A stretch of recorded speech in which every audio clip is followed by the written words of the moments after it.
Hello, I'm Phillip Smith, financial planner with Tide Pool Wealth Strategies, guiding late career professionals into and through retirement with clarity, confidence, and purpose. Welcome to The Perfect Retirement Plan? Thanks for joining today. Now, you already know we're talking about the Humble Health Savings Account, or HSA. After all, it's right there in the episode title. But most HSA owners don't realize the average balance is missing out on real compounding tax-free growth every single year, simply because the money sits in cash. I know because for a number of years, my HSA balance sat in an account earning 1/100% annually. That's $1,000 earning $1 per year. Stick with me and I'll show you how you could potentially turn that idle balance into a six-figure healthcare war chest, plus some maneuvers that could double your HSA before you retire. Translation, bail early and you'll miss a trick 98% of retirees never hear about. Now here's what we're covering today. 1, the HSA MythBusting and its triple tax type. Boy, I can't say that. HSA MythBusting and its triple tax trifecta. Number 2, 2025 numbers you need to know and how many workers are actually using HSAs. Number 3, turning your HSA from dusty piggy bank into stealth investment rocket. Number 4, the delayed reimbursement hack that lets compounding do the heavy lifting. 5, how the rules change and get sweeter after 65. And 6, the one-time IRA to HSA transfer that can supercharge your balance. So grab your snorkel and let's dive into this tide pool of tax-free goodness. First, let's bust the biggest myths. And really, these are just misunderstandings. Many people lump HSAs in with flexible spending accounts or plain cash buckets for prescriptions. Let's provide some clarity. Myth number 1, use it or lose it.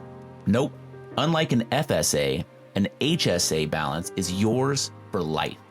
Think of it like a seashell you tuck into your pocket. It doesn't just vanish on New Year's Eve. Myth number 2, it's only for copays. In reality, the IRS list of qualified expenses is huge, from acupuncture to x-ray films. Even hearing aid batteries count. If it treats, diagnoses, or prevents, you're probably covered. Even Amazon advertises all the items you could purchase through them with your HSA card. Myth number 3, it's just another tax break.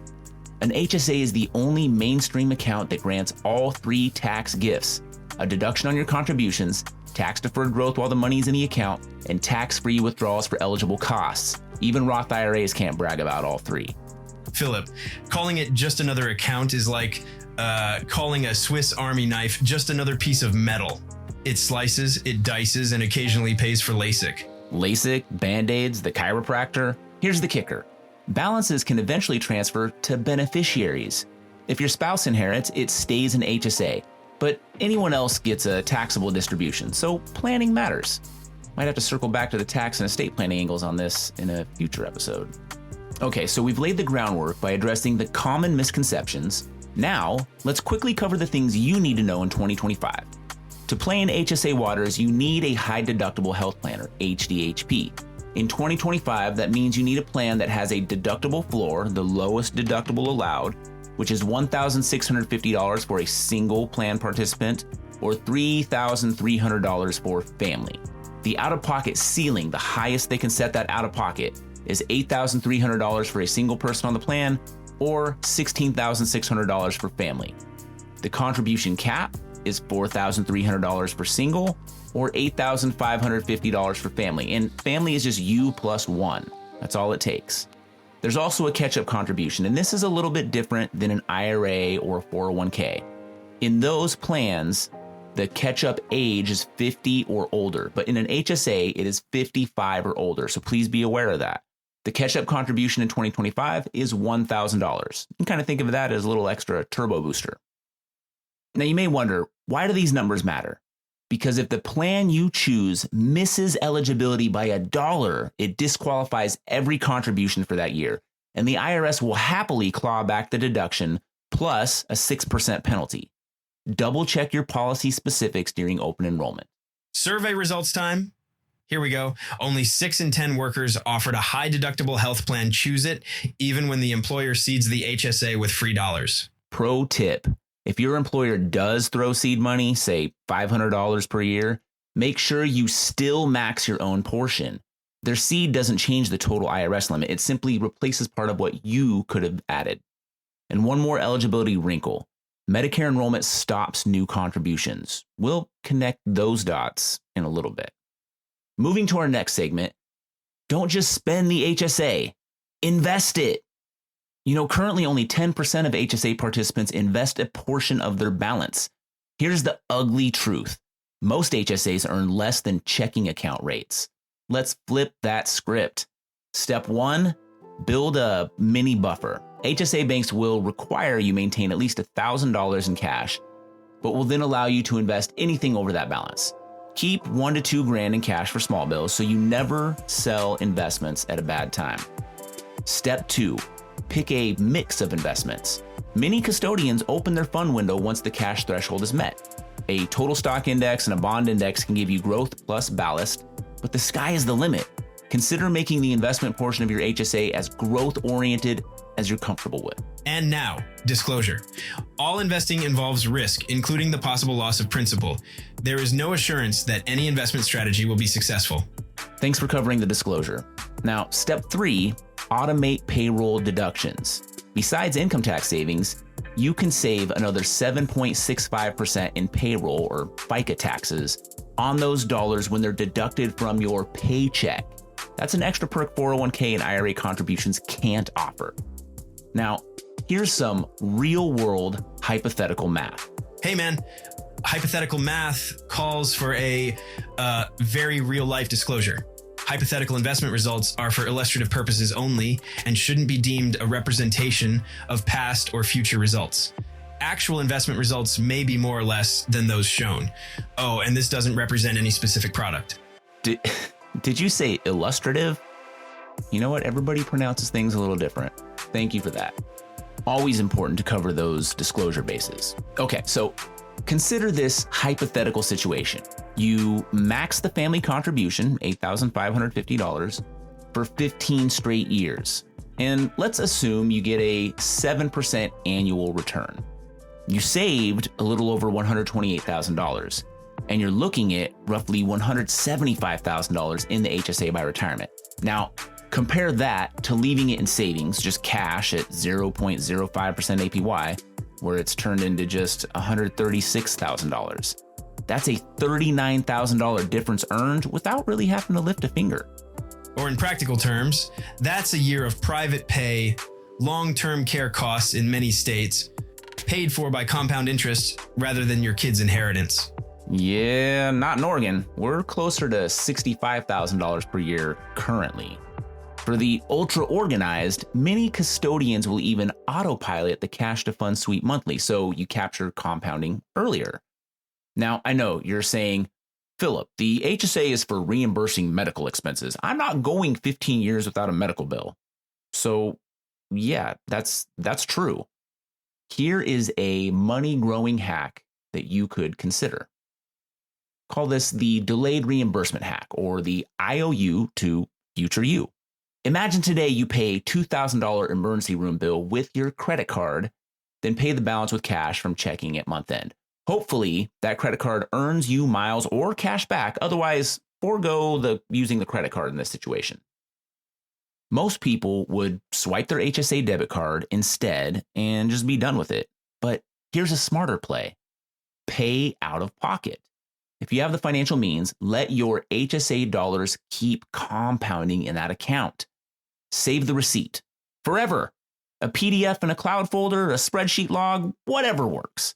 Save it for a distant future reimbursement date.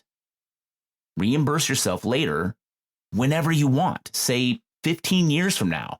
There is no time limit as long as the expense occurred after your HSA was opened. Now let's look at the math. At 7% annual growth, that $2,000 becomes over $5,500 in 15 years. When you finally pull it out, the withdrawal is 100% tax-free. You've reimbursed yourself for that previous medical bill and also captured $3,500 for additional reimbursements. Delayed gratification isn't trendy, but neither is paying full price for healthcare. Future you is already drafting a thank you card. And here's an advanced twist. Use delayed reimbursements to supplement your income in years where you're trying to manage your tax rate. It's like having a personal tax buffer inside the HSA and feels a lot like a Roth. So what happens when you turn 65? Medicare and no more high deductible health plan, which means no more HSA contributions. Turning 65 flips two big switches. Switch number one, new spending freedom. HSA dollars can now pay Medicare Parts B, C, and D premiums tax-free, plus things like podiatry copays and cataract surgery. Long-term care insurance premiums also qualify up to IRS limits. Run the numbers. For many couples, Medicare premiums alone could eat $10,000 a year. Paying those with tax-free HSA dollars is like getting a 20% to 30% discount instantly. Switch number two, the penalty disappears. Use HSA money for non-medical spending and the 20% penalty is gone. Only ordinary income tax applies. That essentially makes any leftover dollars a traditional IRA lookalike. But here are some caution flags. No new contributions. Once Medicare starts, even Part A at zero cost, you must stop contributing. In fact, Medicare benefits are retroactively backdated 6 months. Plan your last HSA deposit at least 6 months before Medicare kicks in, or you'll face penalties and amended returns. Another flag, let's talk about spousal versus non-spousal beneficiaries. A surviving spouse can keep the HSA. Anyone else gets a fully taxable payout. Considering this, it might still be worth using HSA dollars earlier in retirement to spare heirs the tax hit. Phillip, I think you'll appreciate this. Think of it like a tide pool that changes with the tide. You see new creatures appear, but then the rules of the ecosystem kind of shift too. You got to know when to jump in and when to pull back. Yeah, okay. So you've stuck it out this long. Ready for the secret handshake? It's called a qualified HSA funding distribution, and it lets you move up to 1 year's contribution limit directly from an IRA to your HSA.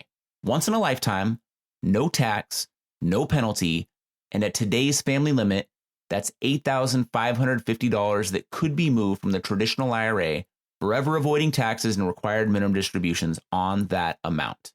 So why might someone consider it? Well, there's the cash flow crunch. Suppose your budget's tight this year because you're maxing the 401k. Shifting IRA dollars fills the HSA without touching take-home pay. You could also supercharge your catch-up. If you're 55 or older and behind on HSA savings, the QHFD can boost your balance fast. That's $8,550 potentially, plus the $1,000 catch-up contribution. Now, here are some rules to respect regarding this potential transfer of money. Number one, it's trustee to trustee only. There's no 60-day rollover games here, meaning you can't touch the money as it passes from the IRA to the HSA. Number two, there's a testing period. Stay HSA eligible for 12 months after the transfer or pay tax plus penalties retroactively. Number three, it's one and done. It's literally once per lifetime, not once per account. Botch the testing period and the IRS swoops in faster than a seagull spotting fries. So plan it like a vacation. Double check the dates and confirmations. I don't know. It's kind of like measure twice, cut once. That sort of situation. Yep. And another tip, schedule the QHFD early in the year. If eligibility changes mid-year due to job loss or a plan switch, you still have time to undo or adjust. Okay. Today, we waded through the HSA's triple tax trifecta and busted some common myths, or really just misconceptions. We also looked at the 2025 HD-HP thresholds and why missing by $1 can really hurt. We looked at how investing rather than spending can push an HSA balance into the stratosphere. Talked about the delayed reimbursement play that turns small bills into big gains, the post-65 rule changes that make Medicare and long-term care, quote-unquote, cheaper. And we also touched on the once-in-a-lifetime IRA to HSA transfer that can boost savings and shave off some taxes. So now, let's take some action on this. Action number one, audit your health plan. If an HDHP fits, enroll and unlock HSA eligibility. Number two, automate your investing. Sweep the surplus HSA cash into investment funds every month. Number three, archive every medical receipt. Create a cloud folder today and snap photos as you go. Number 4, map your Medicare timeline. Mark your 65th birthday and plan final contributions accordingly. Remember, Medicare coverage is 6 months retroactive from your 65th birthday. And number 5, evaluate the QHFD. Talk with your financial advisor about timing a one-time IRA transfer. And remember, it's not about having the smartest financial advisor, the most money saved, or the highest probability of retirement success. I'm not even sure that anybody knows exactly what that means. Anyhow, the perfect retirement plan for you is the one you act on. It's disclosure time. This podcast is intended for educational purposes only, should not be used for any other purpose. The views depicted in this material should not be considered specific advice or recommendations for any individual, are not intended to be financial, tax, or legal advice, and do not represent Type Wealth Strategies or Cetera Advisor Networks, LLC. For a comprehensive review of your personal situation, always consult with a financial, tax, or legal advisor. Neither Cetera nor any of its representatives may give legal or tax advice. Our office address is 450 Country Club Road, Suite 350, Eugene, Oregon 97401. Securities and advisory services are offered through Cetera Advisor Networks, LLC, a broker-dealer, registered investment advisor, and member of FINRA and SIPC. Cetera is under separate ownership for any other named entity.